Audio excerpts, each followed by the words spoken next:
Olá, boa noite. Eu sou Anne Zanetti. Começa agora mais um Cenário Econômico pela TV Brasil, com emissoras públicas de todo o país, diretamente dos estúdios da B3, aqui no centro da capital paulista. No programa de hoje, a gente continua falando sobre o novo coronavírus. O Cenário Econômico está no ar.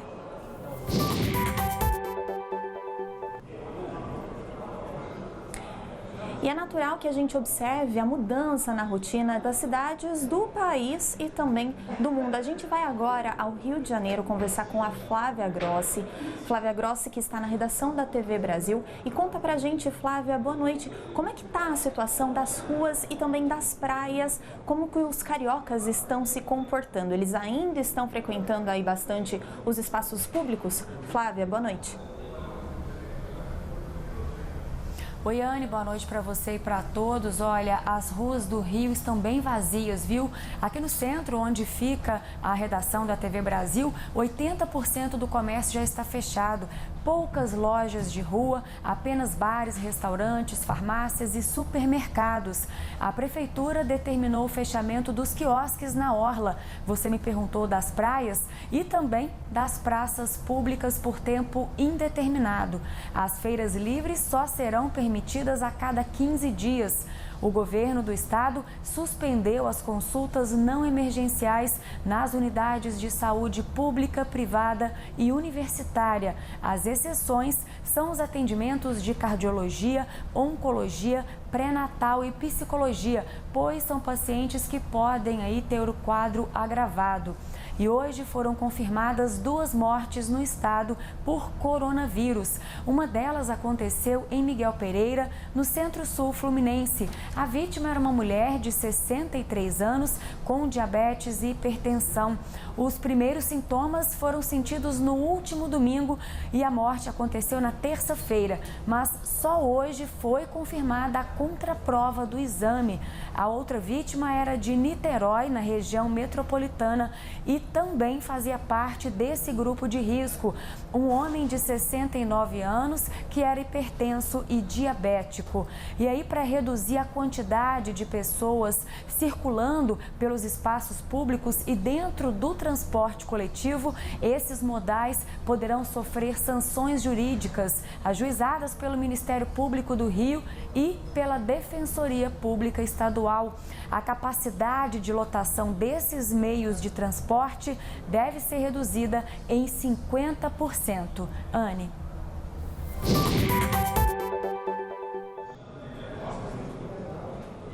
Muitíssimo obrigada por todas as informações. Flávia Grossi, direto do Rio de Janeiro. Bom, em meio à pandemia do coronavírus, a gente tem recebido aí uma avalanche de informações, né? A todo momento a gente recebe notícias vindas de grupos de WhatsApp, também recebemos muitas notificações de sites, né? Enfim, é uma avalanche realmente de informações. Algumas informações, elas chegam de forma muito desencontrada e, somado a isso, tem um número crescente de casos registrados da doença e também mortes registradas relacionadas aí ao novo coronavírus. Isso gera muito medo, muita incerteza. Mais cedo, eu conversei com o coordenador técnico da Sociedade Brasileira de Infectologia, Dr. Hélio Baixa. Ele me esclareceu várias questões. Preparei essa reportagem para você, essa entrevista para você, e é o que você confere agora.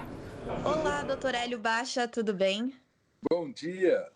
Bom dia, obrigada por nos atender. Obrigada já de antemão, já te agradeço por todos os esclarecimentos que eu sei que o senhor vai trazer aqui para a gente. Olha só. Alguns esclarecimentos e algumas dúvidas. Pois é. Olha só, doutor, diariamente a gente vê aí os números de casos relacionados, casos e mortes, né, infelizmente relacionadas aí ao coronavírus aumentarem. E até quando o senhor acha que a gente vai ver esse número crescente e não mais estabilizado ou ainda em queda? Você sabe que, como médico, entre Hipócrates e nós melhoramos muito o diagnóstico e melhoramos muito terapêutica. Mas uma coisa médica que nós costumamos errar, e ainda pior do que o Hipócrates fazia, é o prognóstico. Quem se arrisca a fazer prognóstico muito preciso, certamente vai errar. Acerta por sorte, é mais fácil ganhar na bolsa do que acertar um prognóstico. Então, quanto tempo vai levar é uma diferença de curva que é muito grande. Vai depender muito de como nós iniciamos a epidemia aqui no Brasil. E nós iniciamos logo após o Carnaval, o primeiro caso, e nós temos uma curva ascendente que, para mim, é surpreendentemente alta, porque eu esperava que o calor nos protegesse. Por quê? Porque no calor nós temos menos doenças transmitidas pela respiração. As doenças respiratórias são mais comuns no inverno, especialmente as infecciosas, as transmissíveis. E chegou aqui com um crescimento exponencial muito maior do que eu esperaria. Uhum. Então, eu sei que começamos agora, e sei que não termina em um mês. Provavelmente não termina em 2 meses. Entre ficar, hoje nós estamos em meados de março, entre junho e agosto, eu poderia chutar como a possibilidade mais possível. Mas espere, porque o nosso isolamento vai ser gradualmente maior e não sei quando nós vamos poder voltar. A Itália, até hoje, ainda está fazendo esforço no sentido de mais paralisação, porque o número de mortes já tem ascendido. Já tem mais mortes na Itália do que na China. Exato. Cada país tem a sua especificidade. A epidemia não é igual em 2 países. Não é igual por motivos ambientais, por motivos culturais e por motivos de densidade demográfica, por sorte. Uhum. O senhor avalia que é preciso fazer mais do que a gente está fazendo? Esse isolamento que já vem acontecendo, esse movimento aqui no Brasil, é preciso intensificá-lo? Vai ser necessário, certamente, mesmo porque ainda nós temos shopping, eles reduziram o tempo de abertura, mas a entrada e a saída do shopping ainda continuam ainda fazendo uma aglomeração muito importante.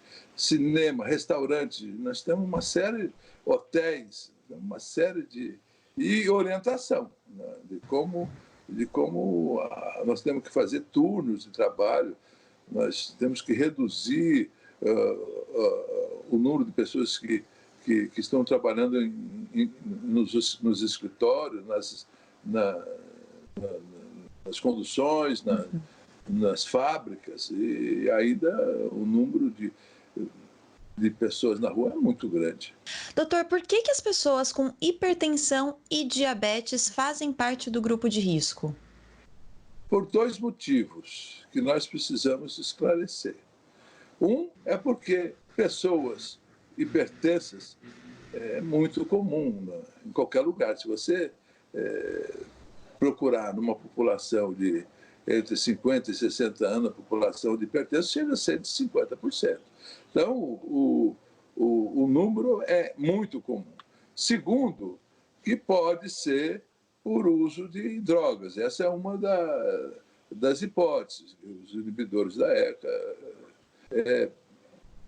pode fazer um papel de facilitar a entrada do vírus. Mas isso tudo está em discussão, são hipóteses, mas é um dado real esse. Uhum. Olha só, na internet, né, a gente encontra muito boato, muita fake news a respeito do coronavírus.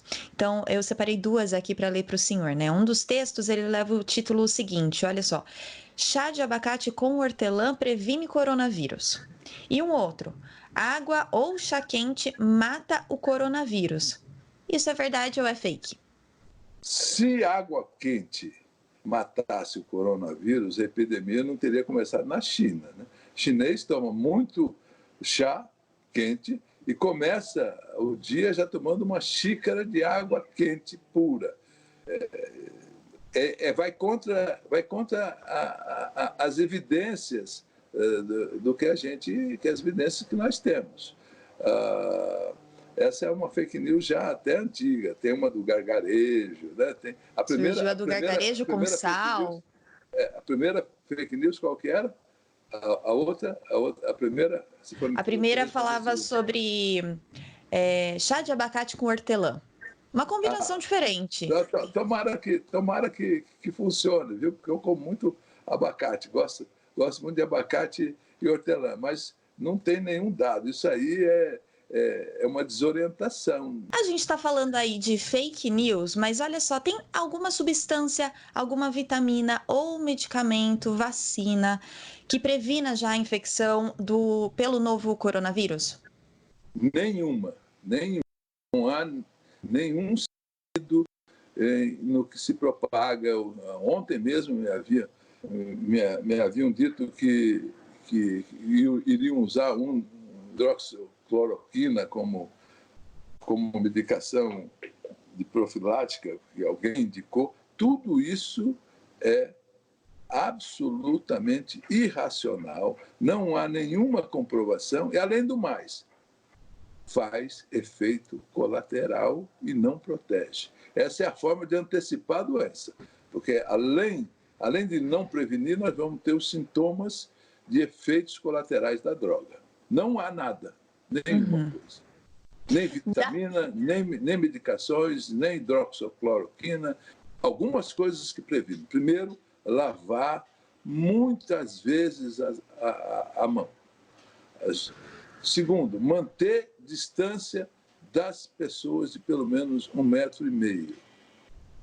E lembrar sempre que a regra é melhor sozinho do que bem acompanhado. Exatamente. A alimentação pode, de alguma forma, auxiliar nessa prevenção? Não comer demais e não comer de menos. A obesidade é um dos fatores de risco. E desnutrição também. Uhum. O senhor falou bastante aí sobre a importância da higienização. A gente tem visto um movimento de falta até mesmo de álcool gel nas farmácias, nos supermercados. O pessoal não tem encontrado esse produto na gôndola com tanta facilidade quando encontra com preços mais elevados, né? Álcool gel é indicado em todos os momentos para higienização? Álcool gel ou água e sabão.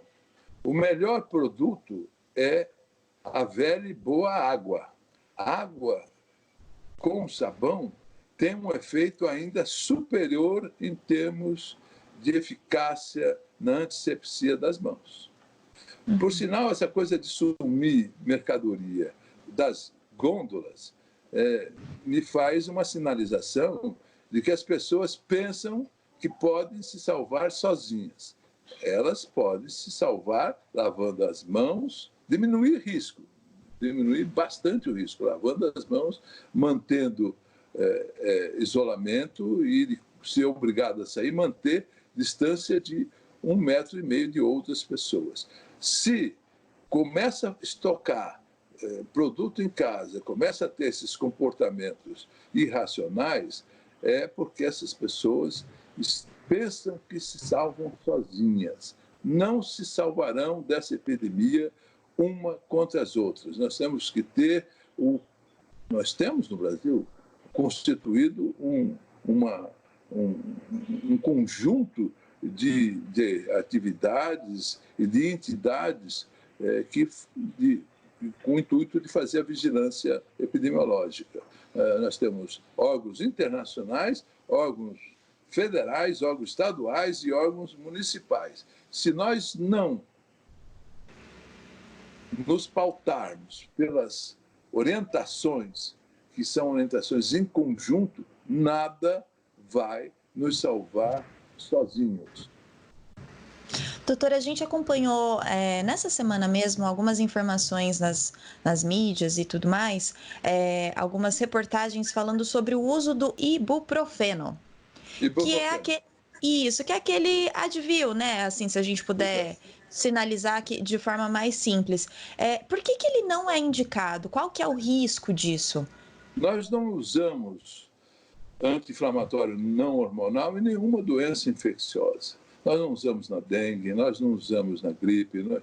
e em princípio, não usamos também, obviamente, no coronavírus. Nós não temos nenhuma comprovação do papel deles, quanto prejudicial é, mas não precisa usar, porque especialmente no Brasil, que nós temos outros analgésicos seguros e eficazes, feitos de dipirona, para lidar com a febre e com a dor. Então, não é necessário. E, especialmente as pessoas mais idosas, acima de 60 anos, o ibuprofeno está contraindicado no mundo todo. É uma das principais causas de levar pacientes à insuficiência renal, fazer hemodiálise. Então, não use medicação, automedicação, especialmente dessas drogas que estão aí muito claramente em ponto de interrogação na frente. Doutor, para finalizar, quando é que o senhor vê uma melhora aí no nosso horizonte? O senhor já sinalizou que mais ou menos agosto, então agosto seria um mês em que as coisas devam começar a voltar à sua normalidade? Eu tenho a preocupação de que nós não podemos tomar um modelo do norte para o nosso aqui do hemisfério sul. Por quê? Porque lá eles estavam no inverno e agora saindo do inverno em direção ao verão, passando pela primavera. E nós fazendo o movimento inverso. Nós estamos no verão, começando essa epidemia no verão, e vamos ter o nosso frio aqui no sul do país dentro de 2, 3 meses. E vai depender muito de quanto a gente já tenha sofrido ou não com essa epidemia para enfrentar o inverno. Esse cálculo é muito difícil. Quem tiver cálculo muito preciso está chutando. Não há forma, porque as variáveis em questão são muito, muito grandes. Então, vamos ver. Eu espero que em agosto, setembro, a gente esteja contando a história da epidemia. Doutor Hélio Baixa, eu agradeço muitíssimo a conversa que nós tivemos aqui, mais que esclarecedora. Obrigada por tanta disponibilidade comigo e com o pessoal aqui do Cenário Econômico. Anne, eu gostaria de agradecer ao público e especialmente a você, com essas perguntas muito bem feitas, que são perguntas que nos trazem para pensar, porque essa é a pergunta que todo mundo está fazendo. Como é que vai ser o fim dessa história aqui no Brasil? Juntos, precisamos de muita solidariedade, de muito amor, de muito respeito pelas pessoas, de muita união e confiança nas nossas autoridades sanitárias. Olá, doutor Hélio Baixa. E no próximo bloco a gente fala sobre seguros. Até já!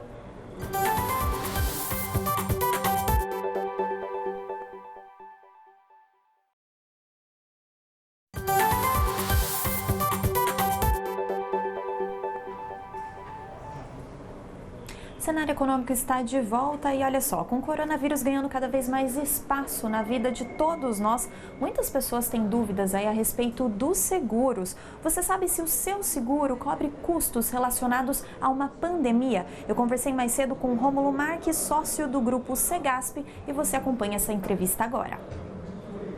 Rômulo, tudo bem? Tudo bom, Anne? Tudo bom, obrigada por topar o nosso convite. Bora lá para as dúvidas, então? Vamos lá. Vamos lá. Para quem precisa viajar, ainda que tenha essa situação, né, de tentativa de isolamento, as principais seguradoras do país têm alguma cláusula específica sobre indenização em casos de pandemia? Em casos de pandemia, essas coberturas têm uma exclusão nas condições gerais.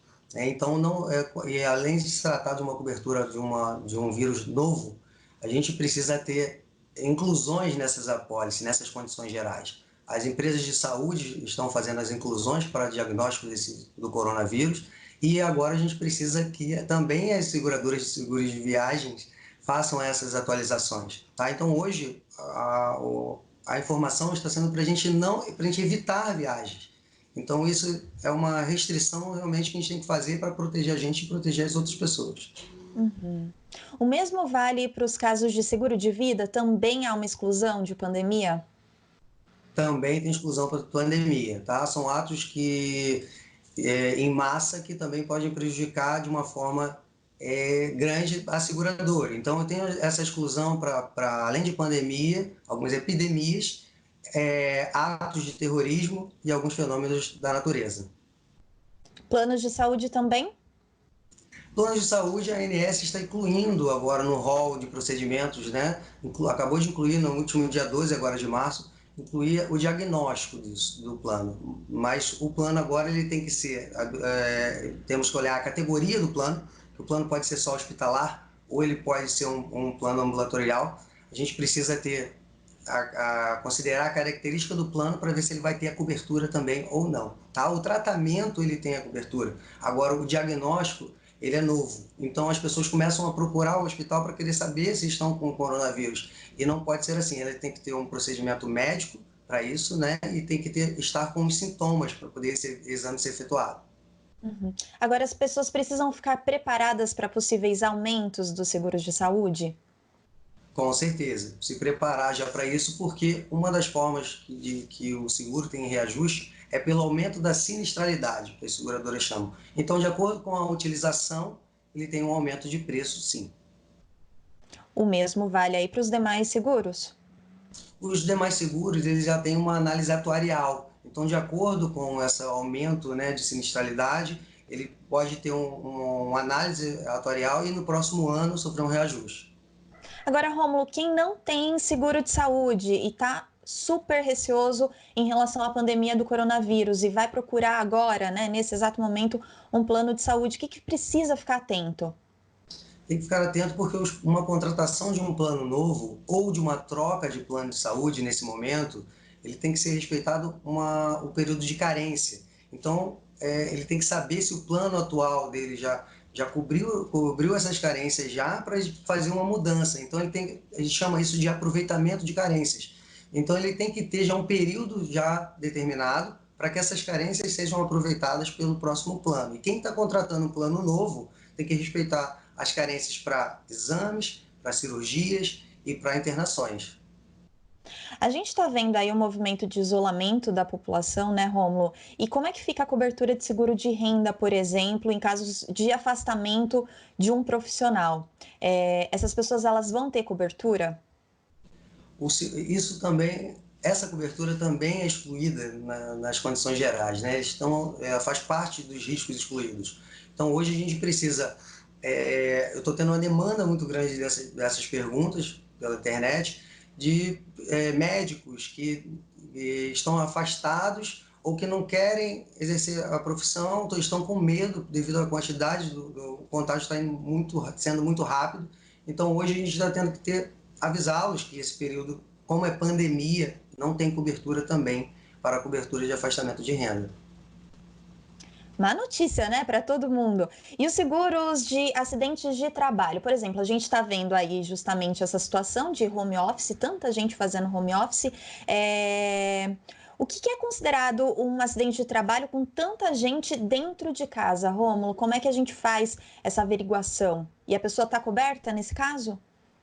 Na maioria dos casos, sim, tá? Porque as empresas já estão acostumadas a contratar agora pessoas para trabalhar um período na parte interna e um período externo. Geralmente as empresas que contratam profissionais na área de vendas. Então isso já tem esse tipo de cobertura, porque no ato do sinistro existe uma perícia que é feita para saber se realmente a pessoa estava trabalhando ou não. Então isso tudo é avaliado, o prontuário médico dela, cruzado com as informações que ela deu na entrevista em casa, e essas informações são usadas para fazer o pagamento da indenização. Uhum. Resumo da ópera, imagino que deva ser assim, a atenção total, né, durante a assinatura de contratos, né? Com certeza, a parte mais importante da contratação de um seguro de vida, principalmente, é que ele tenha uma análise prévia, porque se a seguradora tiver que te negar, ela vai te negar na entrada da contratação e não posteriormente negar um pagamento, que a gente vê isso de uma forma mais comum, pessoas brigando na justiça para tentar receber indenizações de um falecimento de um pai, né, ou de algum tipo de acidente. Então, a forma mais fácil de atentar para isso é no ato da contratação, dar preferência por empresas que trabalham com análise de risco prévia, tá? Fazendo exames na entrada, entrevista médica. Isso a gente elimina muitos casos de não pagamento. Rômulo, muitíssimo obrigada, viu, pelos esclarecimentos e também pela disponibilidade. Eu que agradeço, Anne.